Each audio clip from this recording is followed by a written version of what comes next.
सितमगढ़ राज्य में एक छोटा सा एक गांव था। उस गांव में राजू, रोहित और किशोर नाम का 3 गहरे दोस्त थे। उन लोगों को रहस्यमय और डरावनी जगह की खोज करने का बहुत शौक था। एक दिन उनके गांव में चर्चे होने लगे कि पास के जंगल में एक बहुत पुराना काली हवेली है। उस हवेली में रात में अजीब घटनाएं होती हैं। लोगों का कहना था कि वहां भूतों का साया है और जो भी वहां गया वह कभी वापस नहीं लौटा।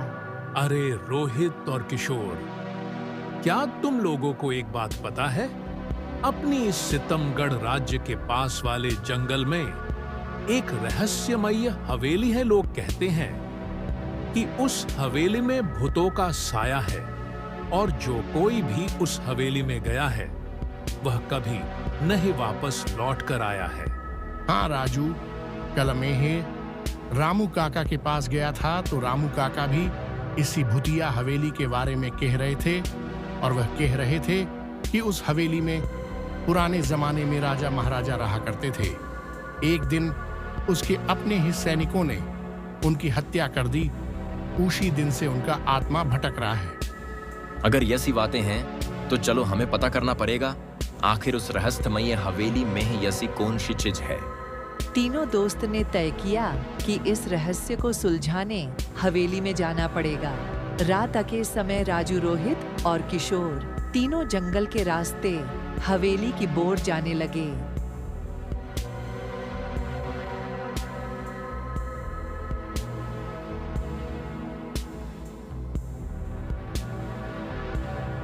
अरे तुम लोग इतनी रातों में कहां चल दिया?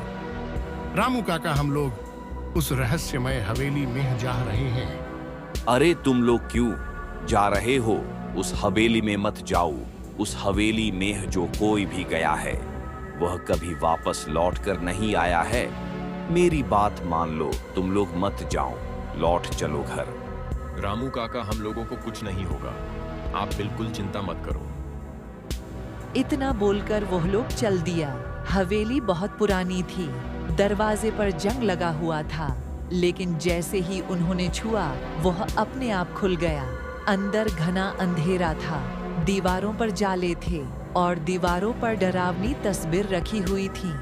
अचानक हवेली के अंदर से एक धीमी परछाई गुजरी। हमें यहाँ से चलना चाहिए। यह जगह सही नहीं लग रही है। डरने की जरूरत नहीं, ये बस हमारा भ्रम है। तुम लोग क्यों आए हो इस हवेली में हैं? तुम लोग चले जाओ वरना मारे जाओगे। किशोर ने लालटेन आगे बढ़ाई। तभी खिड़की जोर से खुली। तभी उनके पीछे दरवाजा अपने आप बंद हो गया। तभी अचानक चुड़ैल दिखाई पड़ा। तुम लोग यहाँ पर क्यों आए हो? ये हवेली मेरी है। अब तुम लोग यहाँ से जिंदा लौटकर वापस नहीं जाओगे। हाँ हाँ हाँ हाँ। तुम कौन हो और हम लोगों को क्यों मारना चाहते हो? तुम लोग क्यों आए हो? इस हवेली में जो कोई भी इस हवेली में आता है वह यहाँ से जिंदा वापस नहीं जाता है।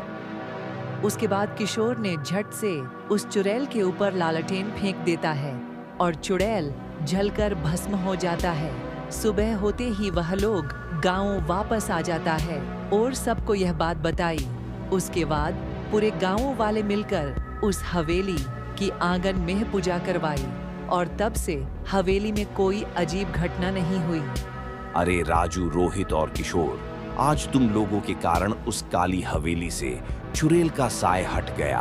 इससे हम गांव वाले बहुत खुश हैं। तुम लोग ठीक ही कहते थे, हमें किसी भी चीज से नहीं डरना चाहिए।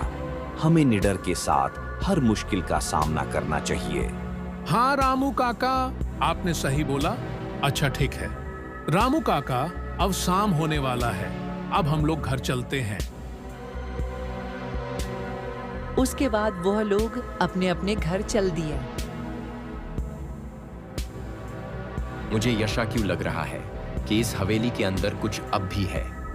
गांव वाले कह रहे थे अब हवेली में कोई डर नहीं है, लेकिन मुझे कुछ ठीक नहीं लग रहा है। किशोर रात को सोने ही वाला था कि अचानक उसके दरवाजे को कोई जोर से खटखटाया। किशोर ने जब दरवाजा खोला तो कोई नहीं था। अरे कौन हो तुम? सामने आओ। क्यों डर रहे हो? सामने आओ, मैं कुछ नहीं करूंगा तुम्हें। लेकिन उधर से कोई आवाज नहीं आया।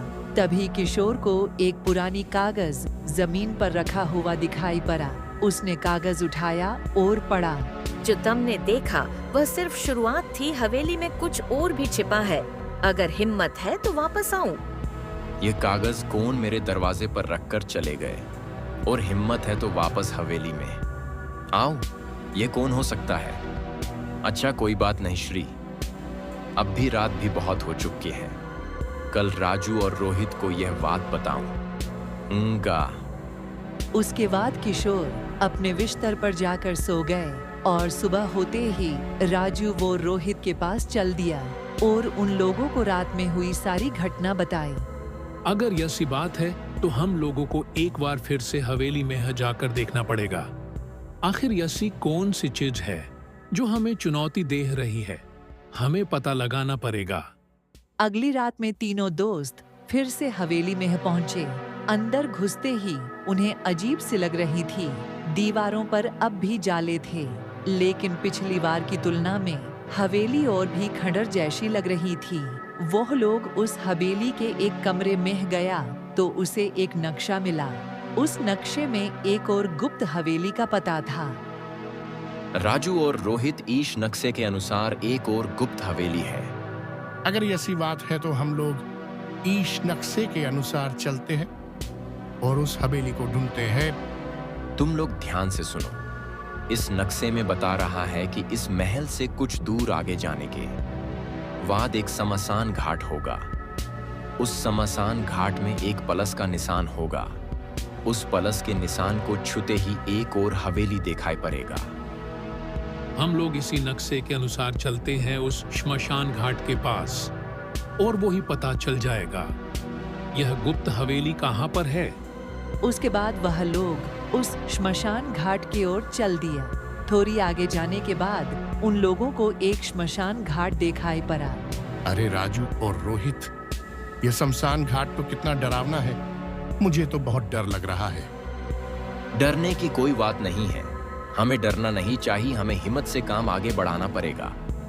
अरे वह रहे पलस के निशान, चलो हम लोग उसे छूते हैं, चलो। उसके बाद वो लोग उस पलश के निशान को जैसे ही छूता है, बाई से ही एक महल दिखाई पड़ता है। उसके बाद वह लोग उस हवेली में गया और देखा कि वहाँ एक बहुत पुराना कमरा था। कमरे के बीचों बीच में एक बड़ा संदूक रखा था। राजू धीरे धीरे आगे बढ़ा और संदूक को खोलने लगा। जैसे ही उसने उसे खोला, वहाँ सोने चांदी के सिक्के, गहने और एक पुरानी तलवार रखी थी। इतने सारे सोने और चांदी के सिक्के इस हवेली में कहाँ से आया? मुझे लगता है वह काली हवेली और इस हवेली का बहुत पुराना संबंध है। तभी अचानक कमरे से एक डरावनी आवाज आई। यह खजाना किसी का नहीं है। जो इसे ले जाने की कोशिश करेगा वो मारा जाएगा। अचानक एक काली परछाई उनके सामने आ गई। यह वही चुड़ैल का पति था। किशोर ने डरते हुए पूछा, तुम कौन हो? मैं वही सैनिक हूँ जिसने राजा को मारा था। आखिर तुमने अपने राजा को क्यों मारा? क्या वजह थे? मैं और मेरी पत्नी उसी काली हवेली में रहा करते थे। मैं राजा की देखभाल करता था और मेरी पत्नी उसी हवेली में सरसफाई का काम करती थी। मैं इसी खजाने के लालच में पड़कर अपने राजा को मार दिया। यह बात पूरे राज्य में फैल गया और उसी समय एक साधु बाबा ने सराफ दे दिया।